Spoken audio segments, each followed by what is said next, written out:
Spotted lanternfly. The spotted lanternfly was first detected in Pennsylvania in 2014, likely arriving on a shipment of stone from China.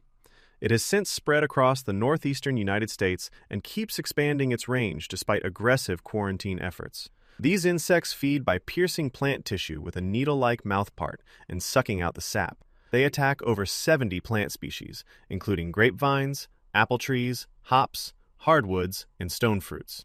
A heavy infestation can kill grapevines in a single season. The damage to the U.S. wine and grape industry alone is projected at hundreds of millions of dollars. When lanternflies feed, they excrete a sugary waste called honeydew that coats everything below them. This honeydew promotes the growth of sooty mold, a black fungus that covers leaves, fruit, and surfaces, further damaging plants and making fruit unmarketable. They spread so easily because they lay egg masses on practically anything: trees, cars, trucks, trains, outdoor furniture. A single egg mass contains 30 to 50 eggs. People unknowingly transport them across state lines on vehicles and shipments. Multiple states have issued quarantine orders. Residents are encouraged to kill them on site. Despite all efforts, the lanternfly continues to spread into new territories every year. Nile perch. In the 1950s, British colonial authorities introduced the Nile perch into Lake Victoria in East Africa to boost the fishing industry. The lake was home to an extraordinary diversity of cichlid fish, over 500 species found nowhere else on Earth, many of which had evolved within the lake over thousands of years. The Nile perch ate them. Growing up to 2 meters long and weighing over 200 kilograms, the Nile perch is a voracious apex predator. It consumes cichlids at a catastrophic rate. Over 200 species are believed to have gone extinct, the largest mass extinction of vertebrates in modern recorded history.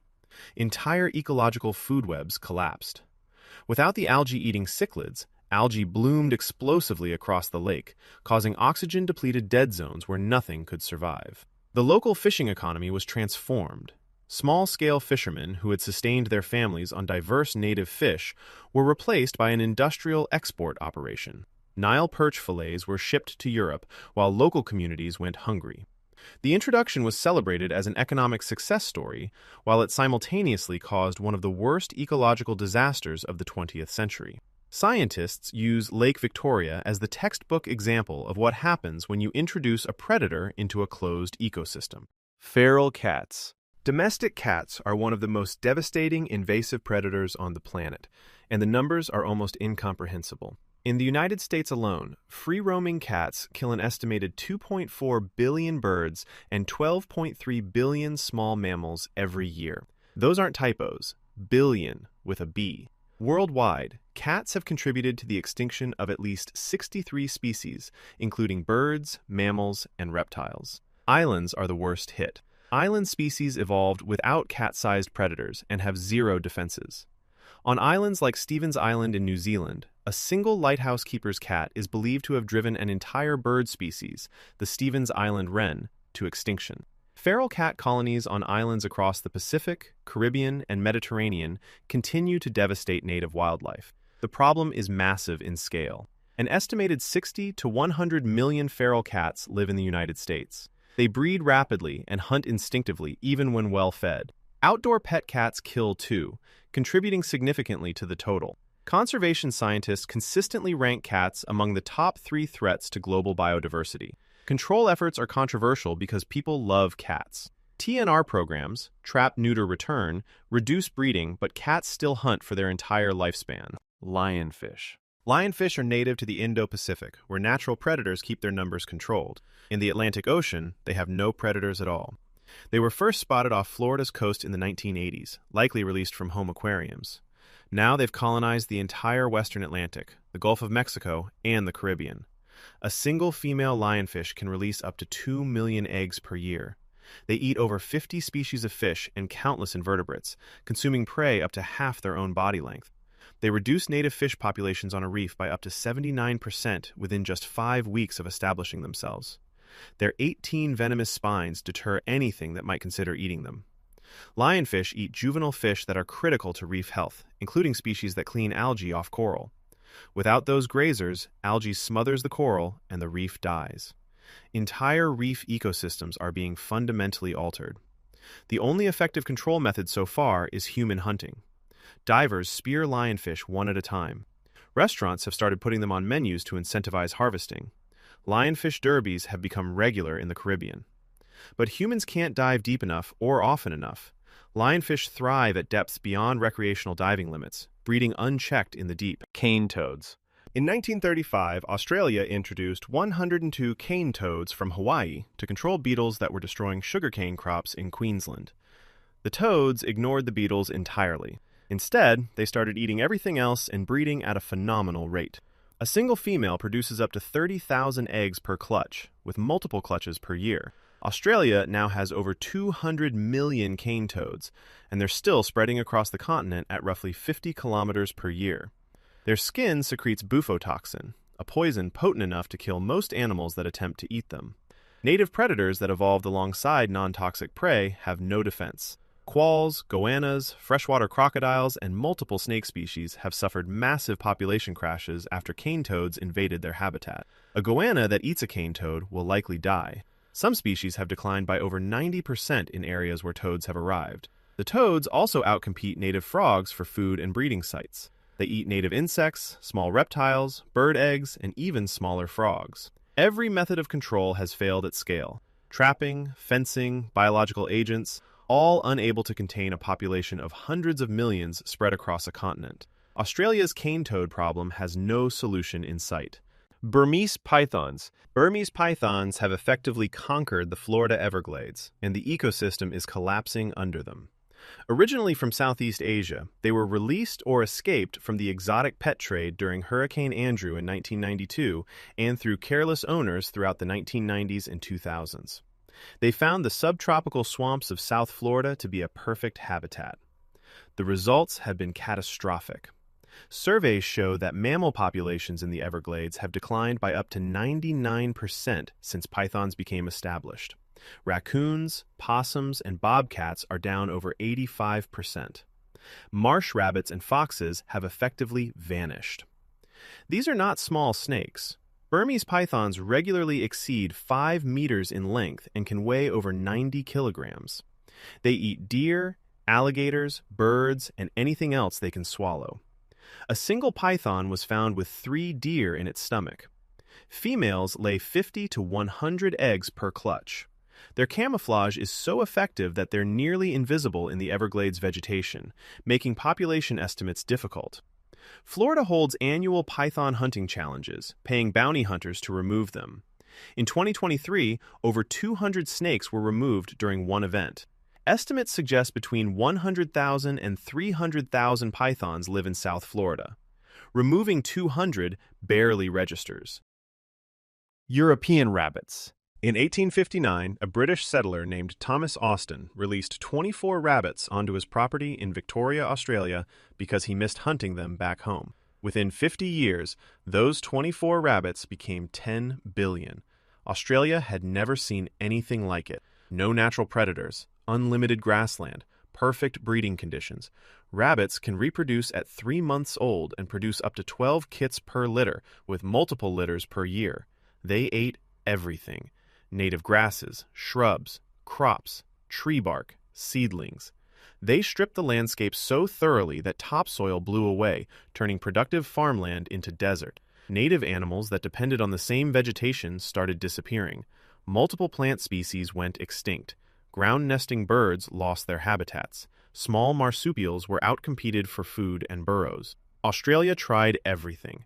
They built the longest fence in world history, stretching over 3,400 kilometers across Western Australia. They introduced myxomatosis, a virus that killed 99% of infected rabbits. The population crashed, then recovered as survivors developed resistance. They introduced another virus, calicivirus, in the 1990s. Same pattern. The rabbits always come back. Today, they still cause an estimated $200 million in agricultural damage annually across Australia. Zebra mussels. Zebra mussels arrived in the Great Lakes in the late 1980s, hiding in the ballast water of cargo ships from Eastern Europe. Each female produces up to 1 million eggs per year. They attach themselves to every hard surface they can find: pipes, boat hulls, docks, native mussels, rocks, even each other. forming layers so thick they clog water intake pipes at power plants, water treatment facilities, and industrial systems. The economic damage in North America exceeds $1 billion annually just in infrastructure costs. Pipes get blocked, cooling systems fail, water flow drops to nothing. But the ecological damage is worse. Zebra mussels are filter feeders, and they're absurdly efficient at it. A single mussel can filter 1 liter of water per day. When you have trillions of them, they strip the water column of phytoplankton and algae so completely that nothing is left for native species to eat. Fish populations collapse because the base of the food chain disappears. Native mussel species are being driven to extinction because zebra mussels attach directly to their shells, smothering them. They've spread to rivers and lakes across 30 states. Once they're in a waterway, they cannot be removed. Asian carp. Asian carp were originally imported to the southern United States in the 1970s to clean algae from catfish ponds and wastewater treatment plants. Then they escaped. 4 species, bighead, silver, grass, and black carp, are now established across the Mississippi River Basin and dozens of connected waterways. They eat between 20 and 40% of their body weight daily, consuming the plankton and vegetation that native fish need to survive. They outcompete everything. Populations of native species collapse wherever Asian carp establish themselves. Silver carp have an additional terrifying feature. They jump out of the water when startled by boat engines, launching themselves up to 3 meters into the air. Boaters have been hit in the face, knocked unconscious, and seriously injured by fish weighing up to 27 kilograms flying at them at speed. There are videos of dozens of carp exploding out of the water simultaneously around a single boat. The biggest fear is the Great Lakes. If Asian carp establish breeding populations there, the $7 billion fishing industry could collapse. The U.S. Army Corps of Engineers has spent hundreds of millions on electric barriers in Chicago's waterways trying to hold the line. It's not clear if they'll succeed. Red imported fire ants. Red imported fire ants arrived in the United States around the 1930s through the port of Mobile, Alabama, likely in soil used as ballast on cargo ships from South America. They now infest over 360 million acres across the southern U.S., from Texas to the Carolinas. A single colony can contain up to 500,000 workers. When disturbed, they swarm aggressively. Their sting injects venom that causes intense burning pain, giving them their name, and produces white pustules that last for days. Multiple stings can cause anaphylaxis and death. About 80 deaths have been attributed to fire ant stings in the U.S. The ecological damage is staggering. Fire ants attack and kill ground-nesting birds, reptiles, and small mammals. They eat the hatchlings of sea turtles, quail, and songbirds. They destroy native ant species and disrupt entire invertebrate communities. Agricultural losses include damaged crops, destroyed electrical equipment, and livestock injuries. Total economic damage is estimated at $6 billion per year in the U.S. alone. Eradication has proven impossible. Every method tried, baits, pesticides, biological controls, slows them temporarily but never eliminates them. They keep spreading, now reaching parts of California and moving further north. Brown tree snake. After World War II, brown tree snakes hitched rides on military cargo from their native range in Australia and the South Pacific to the island of Guam. Guam had no native snakes. Its birds had never evolved defenses against snake predation. The result was ecological annihilation. Brown tree snakes ate their way through Guam's forests. Of the island's 12 native forest bird species, 10 are now completely gone, extinct on Guam. The Guam rail and Guam kingfisher survive only in captive breeding programs. The snakes didn't stop at birds. They decimated native lizard populations and small mammal populations as well.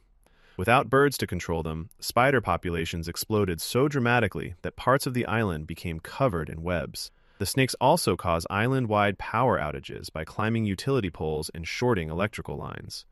Guam averages about 80 snake-caused power outages per year, costing millions. The snakes reach densities of up to 5,000 per square mile in some forested areas. The U.S. government has spent over $100 million trying to control them, including aerial drops of dead mice laced with acetaminophen, which is toxic to the snakes. Feral pigs. Feral pigs are arguably the most destructive invasive animal in the United States. An estimated 9 million roam across at least 35 states, and their population grows about 20% per year. They are ecological demolition machines. A single sounder of feral pigs can destroy an entire crop field overnight, rooting through the soil with their powerful snouts and devouring everything: corn, wheat, rice, peanuts, anything that grows. They eat ground-nesting bird eggs, deer fawns, lambs, kid goats, sea turtle eggs, salamanders, and snakes. Their rooting tears up native vegetation, causes erosion, and muddies waterways. They carry and spread at least 30 diseases and 37 parasites, including brucellosis, pseudorabies, and swine flu, threatening both livestock and humans. Agricultural damage exceeds $2.5 billion annually in the U.S. alone. They're nearly impossible to control because they're smart, breed rapidly, and adapt to any environment. Sows can produce 2 litters per year with up to 12 piglets each. They thrive in forests, swamps, grasslands, and suburban areas. Hunting barely dents the population. Experts estimate you'd need to remove 75% of feral pigs every year just to keep numbers stable.